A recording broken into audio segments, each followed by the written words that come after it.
పరచుము దేవా, నీ కార్యములు నా ఎడల నూతన పరచుము దేవా,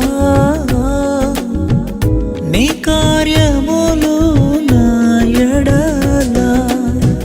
సంవత్సరాలెన్నో జరుగుచున్నను, నూతన పరచుము నా సమస్తము.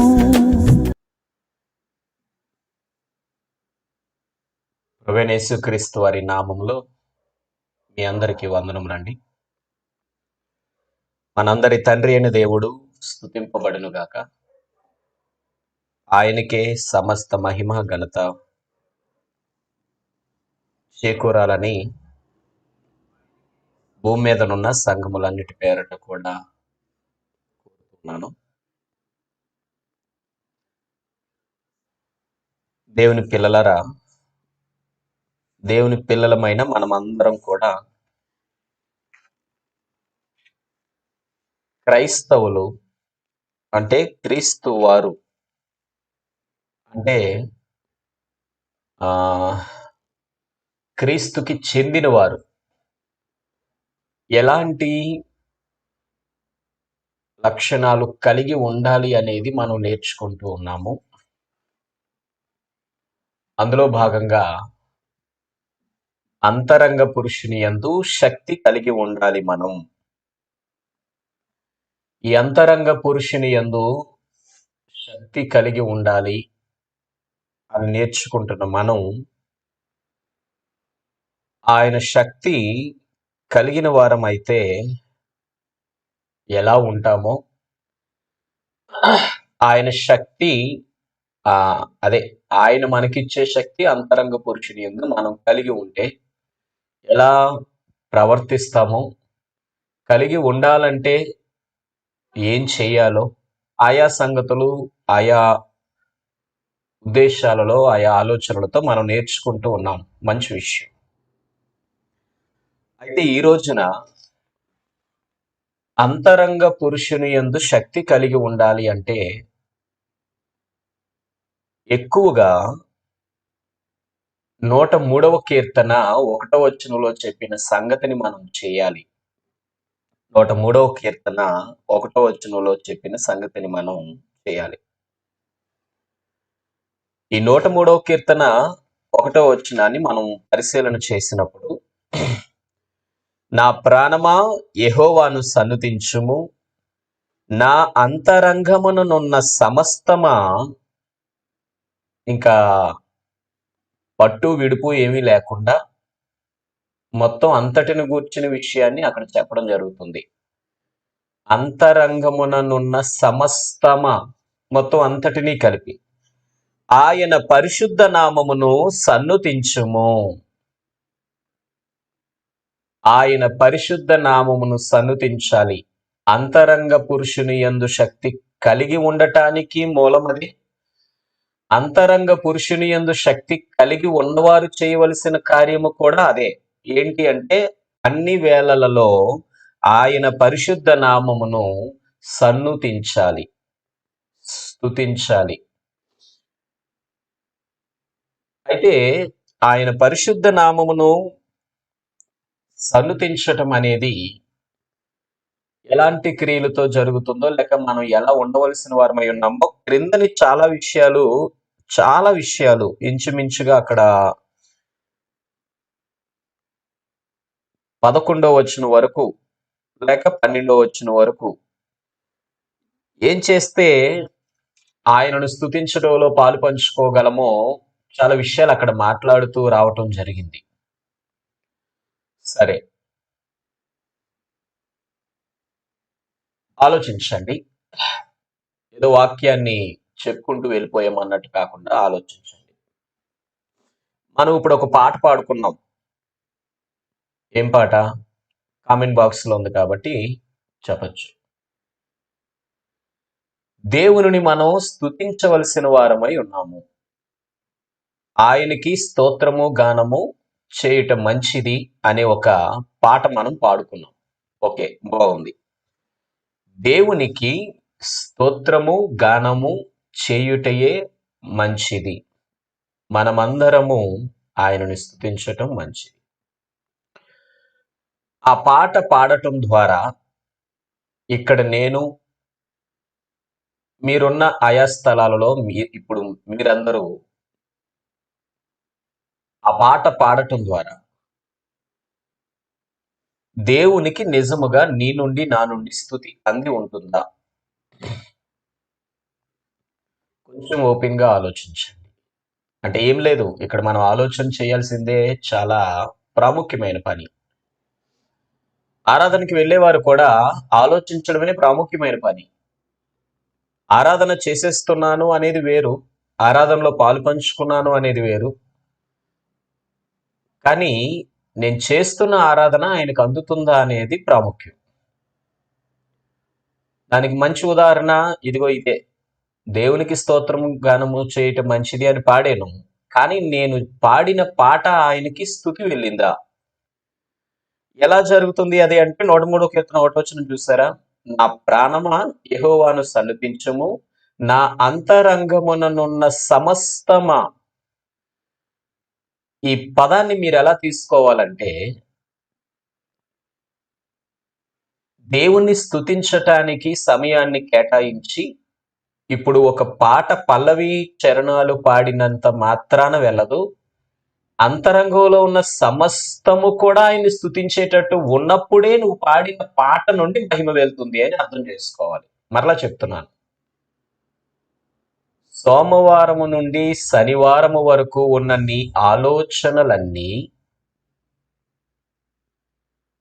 అంతరంగము చేసేటటువంటి తలంపులన్నీ, సమస్తమైన ఆలోచనలు, అంతరంగంలో ఉన్న సమస్తము కూడా ఆయనను స్తుతించటానికి ఇష్టపడుతూ చేసిన మంచి ఆలోచనలు ఏవైతే ఉంటాయో, సోమవారం నుండి శనివారం వరకు అంతరంగంలో ఉన్న సమస్తము దేవునికి ఇష్టంగా ఉన్న విధానము మాత్రమే ప్రభువు దినమున ఆదివారమున నీవు దేవుని సన్నిధానములో కూర్చొని చేసే స్తుతి ఆయనకు చేరుతుంది.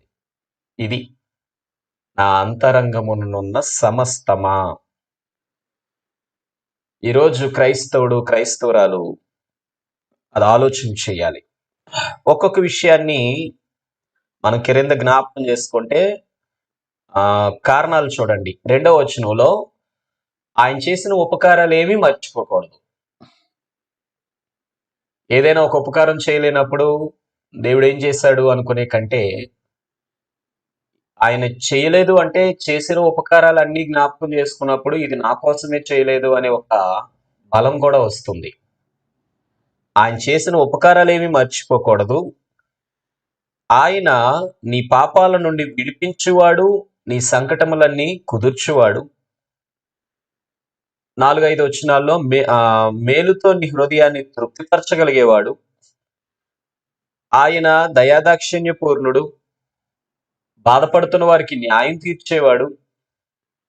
కారణాలు అంటే ఇవన్నీ చేయగలిగేవాడు కనుక నీ ప్రాణం కానీ నీ అంతరంగం కానీ ఎప్పుడు ఆయన్ని స్తుతిస్తూనే ఉండాలి. 10వ వచనం, మన జీవితానికి తగినట్టుగా మనకి ప్రతీకారం చేయలేదట ఆయన. మనం చేసిన పాపాలకి తగినట్టుగా మనల్ని ఆయన శిక్షించాలనుకుంటే అసలు ఈరోజు ప్రభు సన్నిధికి వెళ్ళే అర్హత కూడా మనకి లేదు. అది అక్కడ ఆయన ఉద్దేశం. 11వ వచనం, భూమికి ఆకాశానికి ఎంత వ్యత్యాసం ఉందో ఆయన కృప కూడా, మన పాపాన్ని దృష్టిలో పెట్టుకోకుండా మన మీద ఆయన కృప కూడా అంత అధికంగా ఉంది. ఆయన చక్కగా చెప్తున్న విషయం అది. 12వ వచనం, పడమటికి తూర్పుకి ఎంత దూరం ఉందో మన అతిక్రమాలను ఆయన అంత దూరపరిచాడు. ఆయన అంత దూరపరిచాడు కాబట్టి, మనలో ఉన్నటువంటి పాపాలను ఆయన చూడలేదు కాబట్టి మరలా మనల్ని దగ్గరికి చేర్చుకోగలుగుతున్నాడు. ఆయన పాపిని అన్ని వేళలా ఆహ్వానిస్తాడు, పాపాన్ని ఏ పరిస్థితిలోనూ ఆయన ఆహ్వానించడు. పాపిని అన్ని వేళలా ఆహ్వానించే ఆయన పాపాన్ని మాత్రం స్వీకరించలేడు. అయితే ఇప్పుడు పాపముతో కూడిన పాపి ఏం చేయాలి అంటే, పాపాన్ని పడమటికి తూర్పు ఎంత దూరమో, పడమర వైపు వెళ్ళండి అంటే నువ్వు అలా వెళ్తూనే ఉండాలి గాని తూర్పు చెయ్యి పట్టుకొని నేను పడమర వైపు వెళ్తున్నాను అనడానికి కుదరదు. ఎందుకంటే పడమటికి తూర్పుకి ఎంత దూరం ఉంది? పాపికి పాపానికి అంత దూరం ఉండాలి. పాపి తన పాపాన్ని అంత దూరం వదిలిపెట్టి వచ్చినప్పుడు ఆయన్ని స్తుతించగలుగుతాడు. సో నా అంతరంగములోనే పాపం ఉన్నట్లయితే నేను ఈరోజు ఆరాధనకు అర్హుణ్ణి కాను. నా ఆలోచనలోనే లోపం ఉన్నట్లయితే నేను ఆయన్ని స్తుతించలేను. కనుక వాక్యం మరింత ఎక్కువగా లోతుగా మనం ఆలోచన చేసేసరికి దేవుడు మనకిస్తున్న తలంపులు ఏంటంటే, నీ జీవితం నీకు రోజు అద్దం వలె కనిపించటం. ఒకప్పుడు మన జీవితాలు మనకి స్పష్టంగా కనిపించేవి కావు. ఆదివారం వాక్యం విని వచ్చేవారము, మరలా వాక్యం అనే ప్రోత్సాహం మేలుకొలుపు లేకపోవటం వల్ల కొంత ఆలోచించినా అంత జాగ్రత్తగా ఉండేవారం కాదు. ఎంతో కొంత వేమరపాటుగా ఉండేవారిని. కానీ ఇక్కడ జ్ఞాపకం చేయబడుతున్న విషయాలు ప్రతిరోజు వాక్యానికి మనం సమయం ఇచ్చినప్పుడు ప్రతి క్షణం కూడా మనం కనబడుతున్నాం. ఒకప్పుడు మనం కనబడేవారం కాదు. అంటే తప్పు చేస్తున్నా కూడా పెద్దగా అది పాపమని అనిపించక ఆ భ్రమలో ఉండి పట్టించుకునేవారం కాదు. మరలా యథావిధిగా ఆరాధనకి వెళ్ళేవారు. కానీ ఇప్పుడు నువ్వు ఆరాధనకి వెళ్ళి మోకాలు వేసే ప్రతి క్షణము కానీ, నువ్వు పాట పాడే క్షణం కానీ, వాక్యాన్ని వినే క్షణం కానీ, అన్నిటికంటే మరింత ఆ ప్రాముఖ్యమైన భావాలతో ప్రభు బల్లలో చేపెట్టేటప్పుడు కానీ అసలు నీకు అర్హత ఉందా అని మాటి మాటికి మన జీవితం మనల్ని ప్రశ్నిస్తూ ఉంటుంది. ఆలోచన చేయండి. దాని కొరకే మనం చేయవలసిన తలంపు ఏంటంటే, మన అంతరంగములో ఉన్న సమస్తము కూడా ఆయన్ని స్తుతించేటట్టు ఉండాలి. అయితే ఆయన స్తుతించేటట్టు ఉండడానికి కావలసిన ఆటంకాలు ఏమున్నాయో వాటిని మనం తీసిపెట్టాలి. అవే పోయిన వారంలో గడిచిన రోజులన్నిటిలోనూ వరుసగా మనం నేర్చుకుంటూ వచ్చాం. మన అంతరంగ పురుషుని యందు శక్తి కలిగి ఉండాలంటే ఏమేమి ఉండకూడదు, ఏమేమి ఉంటే బాగుంటుంది అని. ఎలా ఉంటే శక్తిమంతులం అవుతాం. కనుక మనస్సు పెట్టండి, ప్రభువు మీద ఆధారపడండి. మరి ప్రాముఖ్యంగా ఎవరికి వారి ఆలోచన చేద్దాం. ఈ శరీరాన్ని కలిగి ఉన్నంత వరకు ఈ శరీరము ఏదో ఒక బలహీనతను బయట పెడుతూ ఉంటుంది. నీకున్నటువంటి లోపాన్ని శరీరం వినియోగించుకుంటుంది. శరీరానికి ఆశలు కలిగించేవాడు నిన్ను శరీరాన్ని ఆధారం చేసుకొని ప్రోత్సహిస్తూ ఉంటాడు. అంతకంటే ఎక్కువగా వాక్యాన్ని, ఆత్మను ఆధారం చేసుకొని మనల్ని మనం బలపరుచుకుందాం.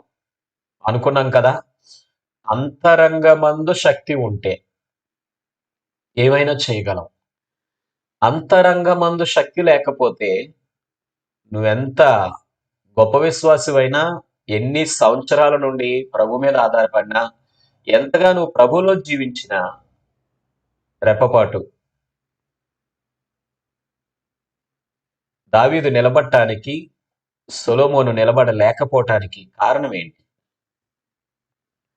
దావీదు కంటే గొప్ప కార్యమే చేశాడు సొలొమోను. దావీదుకి లేని గొప్ప భాగ్యాన్ని పొందుకున్నాడు సొలొమోను. కానీ దావీదు ఈక్వల్ పార్ట్స్. దావీదు తప్పు చేశాడు, సొలొమోను తప్పు చేశాడు. దావీదు చేసిన తప్పుకి, సొలొమోను చేసిన తప్పుకి దేవుని దగ్గర పశ్చాత్తాపపడి లేక ప్రాయశ్చిత్తం పొందడానికి కారణం ఏంటి అంటే, దావీదుకు అంతరంగమందు శక్తి ఉంది కాబట్టి ఇదిగో ఇంక ఇదే ఫైనల్. ప్రభా, నా జీవితంలో ఇంక మరలా అవకాశం లేదు. చక్క నిదర్శనం. ఆయన వృద్ధాప్య స్థితిలో ఒక మంచి యవనస్తురాల్ని తీసుకొచ్చి, రాజా ఈ వయస్సులో ఈ ఇలాంటి పరిస్థితుల్లో నీకు ఒక స్త్రీ అవసరమని ఒక యవనస్తురాలు ఇచ్చినప్పుడు ఆమె విషయంలో ఏ పాపము చేయలేదని రాయబడింది దావీదు గారి విషయంలో. సొలొమోన్ గారు అలా చేయలేకపోయారు. కారణం ఏంటి అంటే ఇద్దరికి వ్యత్యాసం ఒకటే. అంతరంగ పురుషుని యందు శక్తి లేదు సొలొమోన్. దావీదు గారు అంతరంగ పురుషుని యందు శక్తి కలిగి ఉన్నాడు. దేవుని పిల్లలారా, ఆత్మలో సంపూర్ణంగా సమర్పించుకునే తత్వం ఉన్నప్పుడు మన అంతరంగం అంతా కూడా దేవుని ఆత్మీయ ఆలోచనలతోనే నింపబడుతుంది. ఈరోజు మన తలంపులు రెండు విధాలుగా నడిపించబడుతున్నాయి. మన తలంపులు రెండు విధాలుగా ఉన్నప్పుడు మనం నష్టపోయే ప్రమాదాలు కూడా అక్కడే దాగి ఉన్నాయి. కాబట్టి దయచేసి ఆలోచించండి. మన ఆలోచనలన్నిటినీ శక్తితో నింపుకుంటే, అంతరంగ పురుషుని యందు మనం శక్తి కలిగి ఉంటే తప్పకుండా దేవుని కొరకు మాత్రమే జీవించగలం. ఇక్కడ చెప్పబడినట్లుగా దేవునిని మాత్రమే, ఆయన పరిశుద్ధ నామమును మాత్రమే సన్నుతించగలం. స్తుతించడం అంటే పాట కాదు. స్తుతించడం అంటే రాగం కాదు. స్తుతించడం అంటే భావం. పాటలు పాడుతున్న వారందరూ ఆరాధనకు వచ్చి ప్రారంభ ప్రార్థన నుండి పాల్పంచుకొని పాటలు పాడుతున్న వారందరూ ఆయన స్తుతిస్తూ ఉన్నారు. కానీ అంతరంగమునున్న సమస్తముతో స్తుతించేవారు ఎంతమంది? దానికి బెస్ట్ ఎగ్జాంపుల్ అదే. మనం పాడాం, దేవునికి స్తోత్రము గానము చేయటం మంచిది. ఇదే పాట నువ్వు ఇప్పుడు ఆరాధనలో కూర్చొని పాడినప్పుడు కూడా, నేను ఈ పాట పాడుతున్నప్పుడు నా స్తుతి ఆయనకి చేరడానికి గడిచిన వారమంతా నా అంతరంగంలో ఉన్న సమస్తముతో ఆయనకి ఇష్టంగా నేను జీవించానా, నా ఆలోచనలో చెడుతనం లేకుండా నన్ను నేను కాపాడుకున్నానా అని ప్రశ్నించుకోగలిగే శక్తి. మీరు గమనించండి, పాటలు పాడేటప్పుడు అసలు పట్టింపే లేకుండా పక్కనున్న వారితో మాట్లాడుకునేవారు కొందరు. పాటలు పాడేటప్పుడు ఆ పాట నాకు రాదు, నాకు రాని పాట పాడుతున్నారు కాబట్టి నా ఇష్టం అని వారి పనిపాట్లు చేసుకునేవారు మరికొందరు. పాట పాడుతున్నప్పుడు చక్కగా ఆ పాటలో లీనమవుతూ కొందరు కళ్ళు మూసుకొని కావచ్చు, కొందరు పాటల పుస్తకం చూస్తూ కావచ్చు, సంపూర్ణంగా కేంద్రీకరించి ఏకీభవించి పాడేవారు మరికొందరు. కానీ వీరందరికంటే శ్రేష్ఠులు ఎవరంటే, పాటలు పాడి స్తుతించేటప్పుడు పాటలో వస్తున్న ప్రతి పదాన్ని కూడా ఆలోచించి హెచ్చరికను, ఆదరణను, ధైర్యాన్ని, స్తుతించటాన్ని, పల్లవిలోను చరణాలలోనూ ఉన్న మాటలను వేర్పాటు చేస్తూ స్తుతించే పల్లవి కానీ, స్తుతించే చరణం కానీ వచ్చినప్పుడు ఆ చరణానికి తగినట్టుగా ఫీల్ అవుతూ, నేను ఆయన్ని స్తుతిస్తున్నాను, నేను ఆయన్ని స్తుతించడానికి అర్హుడను, అర్హురాలను అని ఆలోచించుకుంటూ స్తుతించగలిగేవారు గొప్పవారు. ఇక ఆదరణ అంటారా, అది అందరికీ అవసరమైంది. హెచ్చరిక అంటారా, దాన్ని స్వీకరించే మనసు ఉండాలి. ఆ స్వీకరించే మనస్సుతో ఆ చరణం ఫీల్ అవుతూ పాడగలిగిన వారు మరింత ధన్యులు. మనం పాడిన ఈరోజు ఉదయకాల సమయంలో మనం పాడుకున్న ఆ పాటలోనే చూడండి చరణాలు ఎలా ఉన్నాయో. దేవునికి స్తోత్రము గానము చేయుటయే మంచిది, మనమందరము స్తుతిగానము చేయుటయే మంచిది. ఎలా తీసుకున్నారు ఈ చరణాన్ని అంటే, ఆ పల్లవిలోనే రెండు భావాలు ఉన్నాయి. హెబ్రీ పత్రిక 10వ అధ్యాయం 23 నుంచి 25 వచనాలు అందులో ఉన్నాయి. ఎలా అంటే, నేను స్తుతించాలి, నాతో పాటు ఉన్న ప్రతి ఒక్కరిని కూడా ఆయన్ని స్తుతించేలాగా ప్రోత్సహించాలి. మనమందరము అంటే నేను ఒక్కడినే కాదు, సంఘంగా మనం అందరము రావాలి వెంటనే ఆ భావాలు. ఎప్పుడు అలా సాధ్యమవుతుంది అంటే, నేనేదో పాట పాడుతున్నాను, ఈ పాట నాకు వచ్చిన పాట కాదు. నువ్వు ఈ పాటనే చనిపోయేటప్పుడు పాడినా కూడా ఆ పాట, ఆ పల్లవి నీకు నూతనంగానే ఉంటది. ఇప్పటి కాదు, ఏ పాటైనా. ఎప్పుడు అంటే నీ ఫీలింగ్, నీ అంతరంగంలో ఉన్న ఆలోచనను పాటకు ముడిపెట్టు. అప్పుడు నువ్వు ఫీల్ అవుతావు. నా యవ్వన వయస్సు ప్రారంభంలో పాటలు కొండలను సహితము కదిలించగలవు అంటే నాకు అర్థం కాలేదు. అసలు కొండలు పాటలకి ఎలా అని. లేదు, పాటలకు ఆ శక్తి ఉంది. నువ్వు స్తుతించాలనే మనస్సు పెట్టి, మరలా చెప్పాను కదా, పాటలో ఉన్న భావం ఏదైతే ఉందో దాన్ని ఫీల్ అవ్వాలి. ఇప్పుడు చరణం చూడండి. గుండె చెదరని వారిని బాగు చేయువాడని, వారి గాయములన్నీ పట్టుచున్నవాడని. ఆదరణ. నా బ్రతుకు భారంగా ఉంది, నాకు ధైర్యం ఇచ్చేవాడు ఆయన, నన్ను బాగు చేసేవాడు ఆయన. గాయాలు అంటే శరీరానికి తగిలిన దెబ్బలు కాదు. నీ జీవితం ఎలాంటి ఆదరణ లేని స్థితిలో ఉందో, ఎన్ని అవకతవకలకి గురయిందో, నువ్వు పొందుకుంటున్న వేసారిపోయిన జీవితంలో కలుగుతున్న దుఃఖాలన్నిటికీ సరిపోయిన వాడు ఆయన అని. ఈ ఆదరణ అందరికీ కావాలి. దాన్ని నువ్వు ఫీల్ అవుతున్నప్పుడు, అయ్యా నా జీవితం ఇలా ఉంది, నీ సహాయం నేను కోరుతున్నాను, నీవు అలా చేయగలవనే నమ్మకంతో నేను నిన్ను స్తుతిస్తున్నాను అని ధైర్యంగా, ఆనందంగా చెప్పగలిగే వారమై ఉండాలి. అప్పుడు మరలా ఇంకో చరణంలో ఆదరణ పొందావు, ఇప్పుడు ఆయనని కొనియాడుతున్నావు. ప్రభువు గొప్పవాడు, ఆయన జ్ఞానానికి మితి లేదు, ఆయన అధిక శక్తి సంపన్నుడు అని మరలా ఆయన కొనియాడుతున్నాం. ఇప్పుడు ఆయన కొనియాడేటప్పుడు ఆయన తప్ప నాకు ఇంకా వేరొక ఏమంటారు, ఆయన తప్ప వేరొక ఆధారం లేదు కాబట్టి ఆయన నా దృష్టిలో ఉన్నతుడు అని సంపూర్ణంగా ఆయన స్తుతిస్తూ.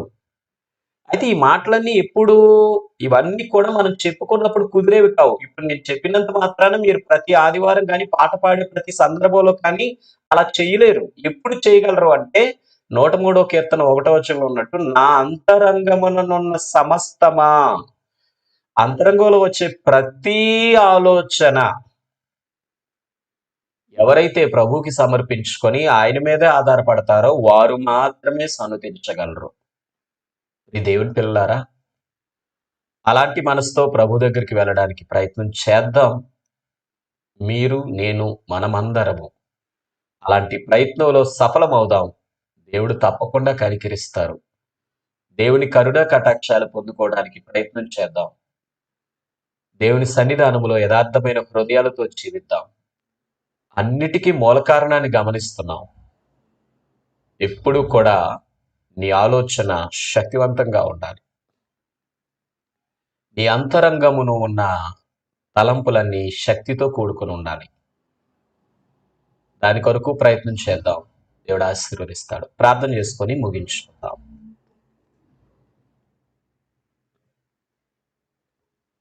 ప్రార్థన చేసుకుందామండి.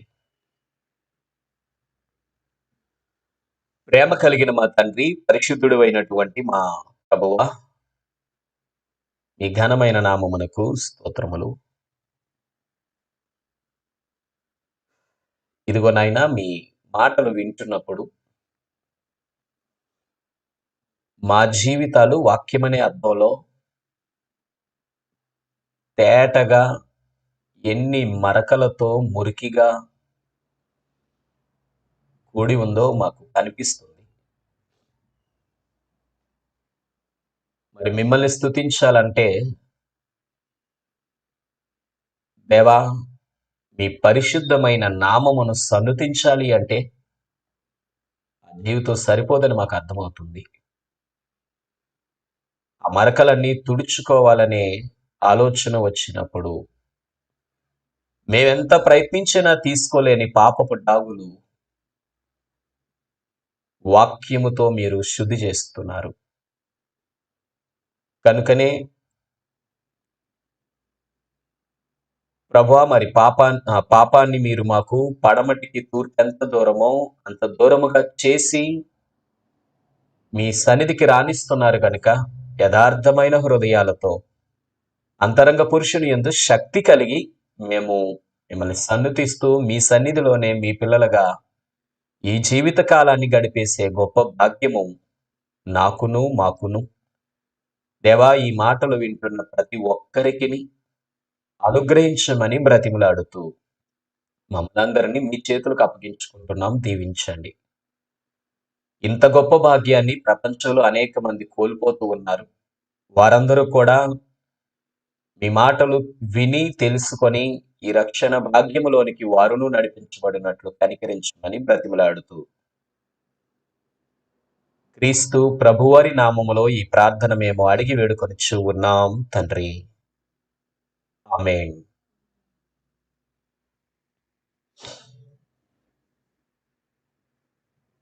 అందరికీ వందనములండి.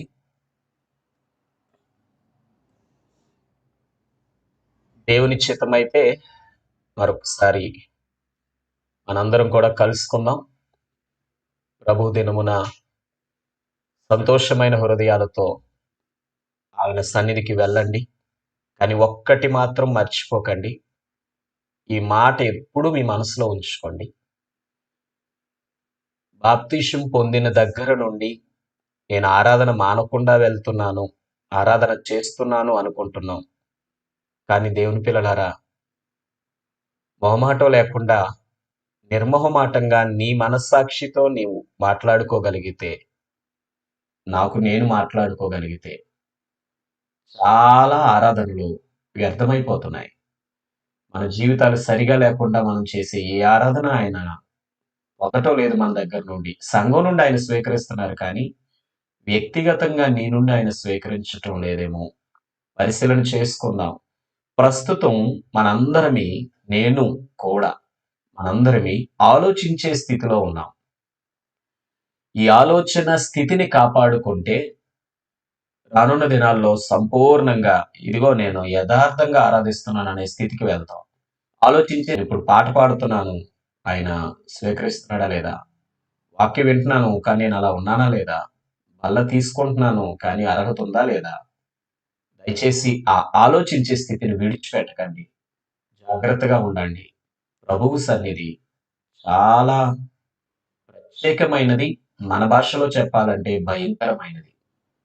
దేవుడు తప్పక ఆ స్థితికి, ఆ నిత్యమైన సహవాసంలోనికి మనల్ని పీల్చుకోవాలని ఆశపడుతున్నారు గనుక వెళ్ళడానికి మనందరం కూడా సిద్ధపడదాం. God bless you all. అందరికీ వందనాలు.